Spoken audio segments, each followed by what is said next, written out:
Hello everyone, this is Basu. Welcome to the Chess Life. This is the lesson Everything You Need to Know About Chess Part 3.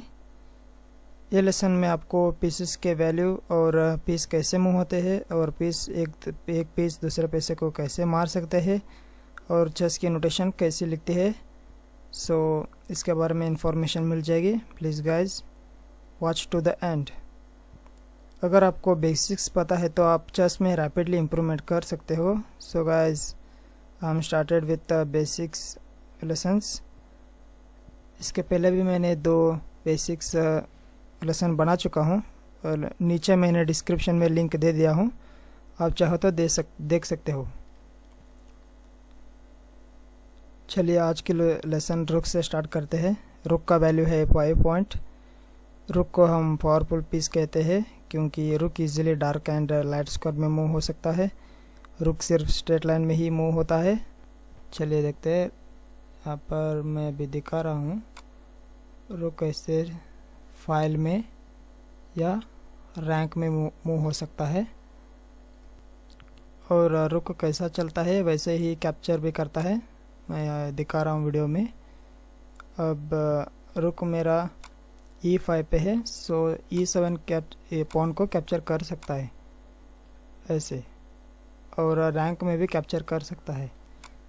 अभी H7 pawn को capture करना है, capture कर सकता है. आप अगर यहाँ पर पॉन हो तो ऐसा डायगनली कैप्चर नहीं कर सकता, उसको 2 मूव चाहिए. पहले यहाँ पर लाना होगा रुक, बाद में कैप्चर करना पड़ेगा. और रुक कभी जंप नहीं हो सकता. अगर हमारे पॉन यहाँ हो तो रुक हमारे पॉन को भी नहीं मार सकता. सो अब हम E7 जाना है तो वहाँ पे रुक जंप नहीं कर सकता. पहले यहाँ पर खेलना होगा, फिर यहाँ पर, फिर E7. 3 मूव चाहिए दोस्तों, अदरवाइज आप डायरेक्टली जंप करके यहाँ रखेंगे तो इलीगल मूव माना जाएगा और इलीगल मूव चेस में अलाउड नहीं है. आप तुरंत ही गेम हार जाओगी. हम नोटेशन लिखते वक्त रुक को कैपिटल आर में रिप्रेजेंट करना होगा. अगर रुक हम यहाँ पर E1 पर मूव करते हैं तो कैपिटल आर E1 लिखना है, और यहाँ पर E8 पर मूव करते हो कैपिटल आर E8 करके लिखना है, और यहाँ पर मूव करते हो तो कैपिटल आर H5 लिखना है. इस केस में दोनों रुक E1 पे आ सकते हैं, आपको कन्फ्यूजन नहीं होना चाहिए. इसलिए अगर H का रुक E1 पे आता है तो आपको लिखना है कैपिटल आर H2 E1. ऐसे आपको लिखना है रुक A2 E1.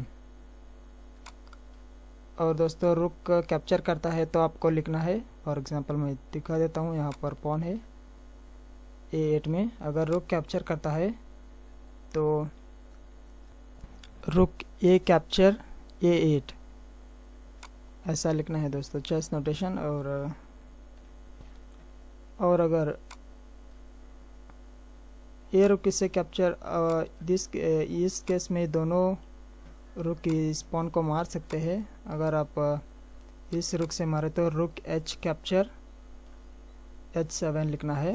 अगर आप इस रुक से मारे तो रुक A कैप्चर H7 लिखना है. स्टिल आपको कोई कन्फ्यूजन है तो नीचे कमेंट बॉक्स में क्वेश्चन पूछ सकते हो, मैं जवाब दे दूंगा. The next piece we are going to learn about the bishop. Bishop का वैल्यू है 3. बिशप सिर्फ डायगोनल में मूव हो सकता है, आगे भी और पीछे भी. मैं आपको दिखा रहा हूँ. लाइट स्क्वायर का डायगोनल है तो लाइट स्क्वायर में मूव हो सकता है, ऐसे ऐसे.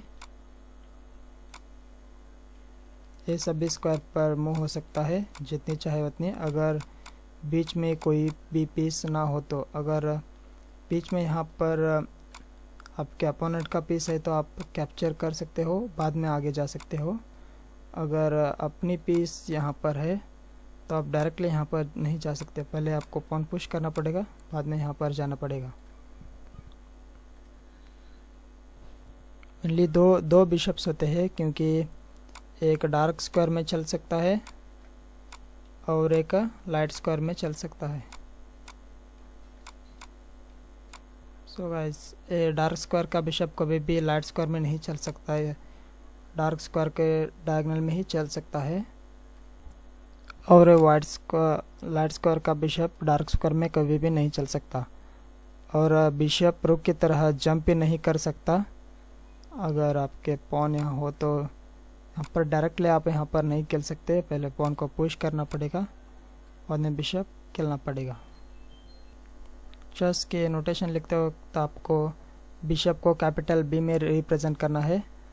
अगर आप G3 में अपना बिशप ले जाना चाहते हो तो कैपिटल बी टू G3 लिखना है, और आप बिशप G2 में लाना है तो कैपिटल बी G2 में। बिशप हमारे पीसेस को कैप्चर नहीं कर सकते, सो आप अपोनेंट के पीसेस को कैप्चर कर सकते हो। अगर आपको नोटेशन में लिखना है तो bishop capture on G7, capital B into G7 लिखना है। Now we are going to learn about the most powerful chess piece in the board, the queen. Queen की वैल्यू है 9 पॉइंट्स, और क्वीन के पास रुक और बिशप का पावर है। सो क्वीन रैंक में भी चल सकती है, और रैंक में भी चल सकती है, और फाइल में भी चल सकती है, और बिशप की तरह डायगोनल में भी चल सकती है। अकेले स्क्वायर 27 स्क्वायर को कवर कर सकते हैं, और वहाँ पर जा सकते हैं। जितनी चाहे उतनी स्क्वायर यहाँ पर क्वीन जा सकती है। अगर कोई भी पीस बीच में ना हो तो वो जा सकती है। क्वीन की एबिलिटी ज़्यादा होने के कारण इसको मोस्ट पावरफुल पीस कहा गया है, और इसकी वैल्यू भी 9 पॉइंट है। ये क्वीन कैसे चल सकती है वैसे कैप्चर भी कर सकती है। फॉर एग्जांपल, अगर पॉन यहाँ हो तो अपोनेंट का पॉन इसको कैप्चर कर सकते हैं, और हम क्वीन को कैपिटल क्यू में रिप्रेजेंट करना पड़ेगा। और यहाँ पर क्वीन E7 पर कैप्चर करते हैं तो क्वीन इंटू E7 लिखना है चेस नोटेशन में। और क्वीन रुक और बिशप की तरह जंप नहीं हो सकती। फॉर एग्जांपल, यहाँ पर पॉन हो तो आपकी आप यहाँ पर डायरेक्टली जंप नहीं कर सकते, पहले यहाँ पर करना पड़ेगा, फिर यहाँ पर। बिशप और रुक मिला के 8 पॉइंट होते हैं, और क्वीन को क्यों 9 पॉइंट दिया गया है, क्योंकि ये आप क्वीन को लाइट स्क्वायर में रखेंगे तो ये लाइट स्क्वायर का बिशप बन जाता है, और डार्क स्क्वायर में रखेंगे तो डार्क स्क्वायर का बिशप बन जाता है। सो गाइस, इसको 9 पॉइंट दिया गया है, और क्वीन को मोस्ट वैल्यूएबल पीस भी कहा गया है। Rook plus bishop is equal to the queen.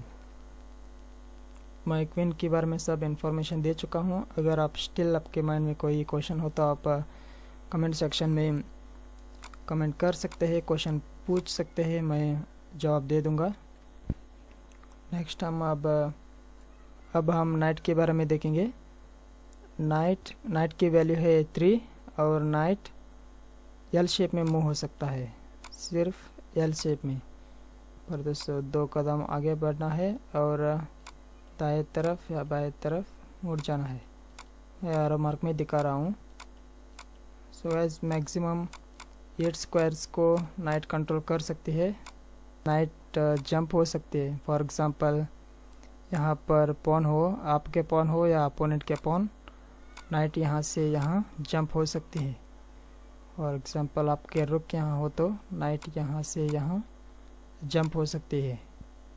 इसीलिए नाइट को टैक्टिक्स पीस कहा गया है, क्योंकि ये बहुत टैक्टिकली मूव करता है एल शेप में। और आप इस नाइट को यहाँ पर बिठाना है, और कहाँ जाती है, ये 2 स्क्वायर पर जाती है। और ऐसे चेस बोर्ड आप फिजिकली ऐसे प्रैक्टिस करना है आपको, अगर और नेक्स्ट स्क्वायर में रखना है, और एक कहाँ कहाँ जाता है और वहाँ पे मूव करना है, नेक्स्ट स्क्वायर में रखना है और उसको मूव करना है। ऐसे प्रैक्टिस करना है दोस्तों। प्रैक्टिस बहुत ही इम्पोर्टेंट है बिगनर्स के लिए। और नाइट कैसा मूव होता है वैसे कैप्चर भी कर सकता है। सी, मैं 2 कदम आगे गया और राइट की तरफ कैप्चर किया, ऐसे ही 2 कदम आगे लेफ़्ट की तरफ कैप्चर किया।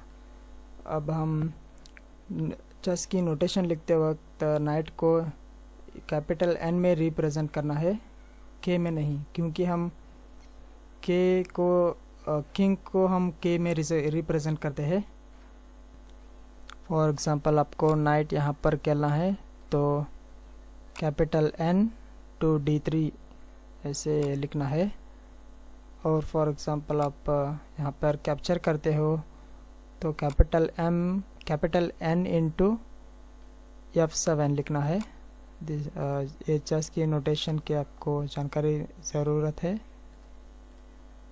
अब देखते हैं किंग के बारे में। किंग उनके सराउंडिंग स्क्वायर में कहाँ पर भी मूव हो सकता है, लेकिन एक ही स्क्वायर पे वन मूव पे वो एक ही स्क्वायर पर मूव हो सकता है। मैं आपको दिखा रहा हूँ। यहाँ पर मैं पॉन्स रख देता हूँ। आपको पता चलना चाहिए कि किंग कहाँ कहाँ मूव हो सकता है। जो भी उसके सराउंडिंग स्क्वायर से वो वहाँ मूव हो सकता है। एक ही कदम वो मूव हो सकता है, क्योंकि मैं रीज़न पहले ही दे चुका हूँ। किंग बहुत ही बड़ा होता है। किंग को आप किसी भी पीस के बदले में आप ट्रेड नहीं कर सकते, क्योंकि आपका किंग चेकमेट हो जाता है तो आप गेम हार जाओगे। और जो भी स्क्वायर अपोनेंट ने कवर कर दिया हो तो उस स्क्वायर में आपका किंग प्लेस नहीं कर सकते। फॉर एग्जांपल रुक मैंने यहाँ रख दिया, ये रुक पूरे यहाँ पर फाइल में कवर कर रहा है। ये तीनों स्क्वायर में कंट्रोल कर सकता है।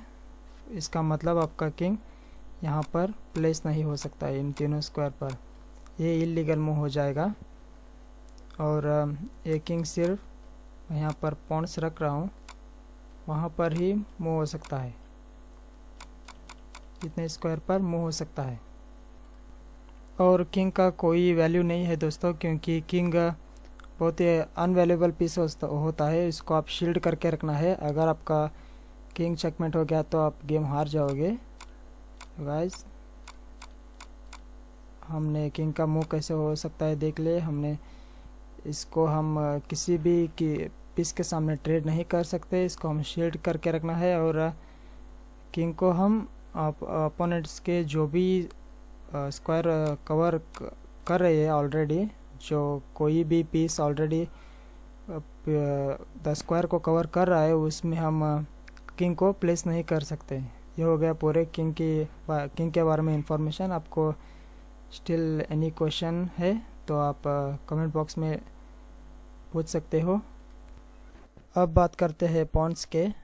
स्टार्टिंग पोजीशन है पॉन्स का 2nd rank and 7th rank. अब ये पॉन्स आगे मूव होते हैं, और एक बार जो आगे मूव हो गया पॉन, जो कभी भी पीछे नहीं आ सकता।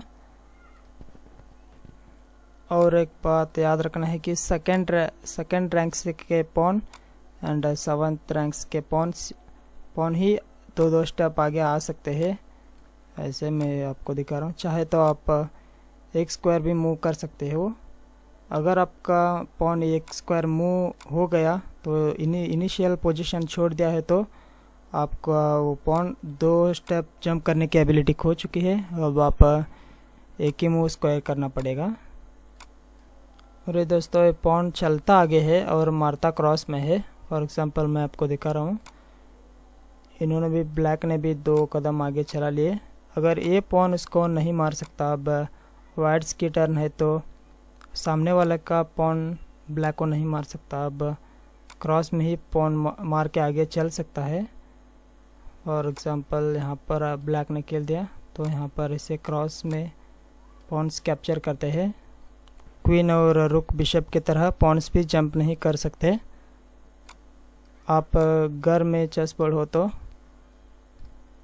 ऐसे फ्रेंडली आप फ्रेंड के साथ ऐसे पॉन्स का गेम खेल सकते हो।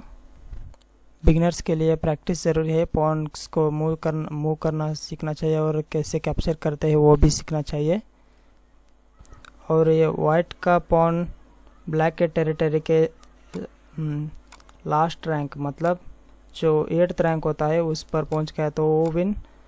अगर ब्लैक का आर्मी वाइट के टेरिटरी के फर्स्ट रैंक में पहुंच गया तो वो विन। अब बात करते हैं पॉन प्रमोशन का।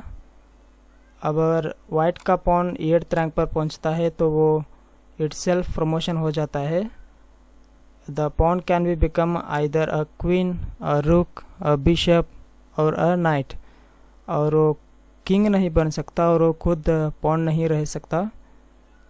आपको क्वीन या रुक या बिशप या नाइट इनमें से चारों में से एक प्रमोशन कर सकते हो। ज़िंदगी में छोटे छोटे पॉन्स को और छोटे छोटे हम किसी भी इंसान को छोटा नहीं समझना चाहिए, क्योंकि आगे चल के वो 9 पॉइंट्स का क्वीन बन सकते हैं, एक बड़ा आदमी बन सकता है। चेस से हम बहुत ही ज़िंदगी में बहुत ही सीख सकते हैं। अब आप चेस के पीसेस के बारे में सभी बेसिक नॉलेज पा चुके हैं। अगर आपको ये लेसन अच्छा लगा है तो लाइक कीजिए, शेयर कीजिए और सब्सक्राइब करना मत भूलिए, क्योंकि सब्सक्राइब करने के कोई पैसे नहीं लगते और इस चैनल को भी सपोर्ट हो जाएगा, ह्यूज सपोर्ट हो जाएगा मतलब आप सब्सक्राइब करेंगे तो। So please guys subscribe the channel. तो चलिए अगले लेसन में मिलते हैं। Thank you for watching. Bye bye.